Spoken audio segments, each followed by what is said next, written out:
আমার কথা শেষ হয়নি তো তরিকুল ইসলাম হীরা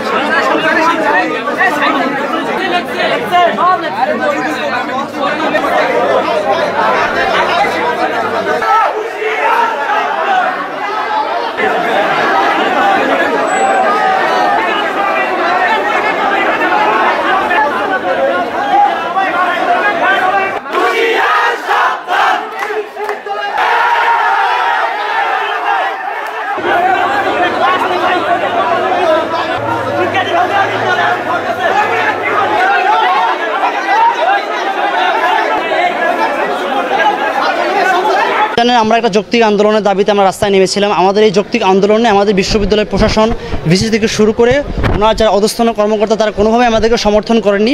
তাই আমরা চাই না, আমরা সাধারণ শিক্ষার্থীদের পক্ষ থেকে চাই না এই ধরনের মেরুদণ্ডহীন প্রশাসন যারা শিক্ষার্থীদের সম্মতি দেয় না, যারা শিক্ষার্থীদের যৌক্তিক আন্দোলনে বাধা দেয়, আমরা সাধারণ শিক্ষার্থীরা এই ধরনের প্রশাসন চাই না। এই লক্ষ্যে আজকে আমরা আন্দোলনে নেমেছি এবং এই আন্দোলনকে সফল করার জন্যই আজকে আমরা একত্রিত হয়ে ভিসি পদত্যাগ আমরা এটা সম্পন্ন করেছি। এই যৌক্তিক আন্দোলনটা হয়েছে, যৌক্তিক আন্দোলনের পরবর্তী সময় আমাদের কিছু দাবি দেওয়া ছিল এবং দাবি দেওয়াটা একটা সময় নির্ধারণ করে দেওয়া হয়েছে। এই সময়ের মধ্যে আমাদের দাবিগুলো যদি আপনারা পূরণ করেন তাহলে আপনাদের যেই স্বপদে বহাল থাকবেন। এখন আমরা যখন দেখি আমাদের নির্ধারিত ডেট দুইবার তারা ওভারটেক করে, আমরা 24 ঘন্টা একদিন আলটিমেটাম দিয়েছি, তারপর আমরা একটা দীর্ঘ সময়ের আলটিমেটাম দেওয়া হয়েছে। দেন তারা ওই সময়টার মধ্যে কোনো একটা পার্শিয়াল কোনো পদক্ষেপও নেয় নাই। তো আমরা যখন দেখতেছেন পার্শিয়াল কোনো পদক্ষেপ নেয় না, তখন আমরা সেই জায়গা থেকে বিশ্বাস করি যে আমাদের আসলে আমাদের একটা যৌক্তিক আন্দোলন করার পর আমরা বিজয় অর্জন করছি। বিজয়ের পরে আমরা আমাদের দাবিগুলো উত্থাপন করছি ক্যাম্পাস সংস্কারের খাতিরেই বা ক্যাম্পাস সংস্কারের পক্ষেই।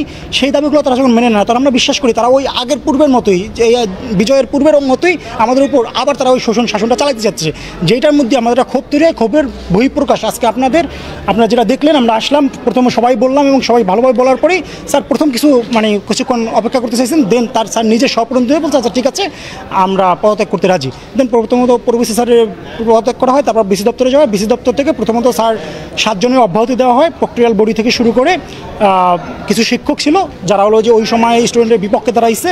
তো এই যৌক্তিক আন্দোলনের বিপক্ষে দাঁড়াইছে, তাদেরকে অব্যাহতি দেওয়ার পরে স্যার আবার বিসি স্যার নিজে আবার পদত্যাগ করেন। স্যার আগে অব্যাহতি দিয়ে তারপর পদত্যাগ করা হয়েছে। ধন্যবাদ।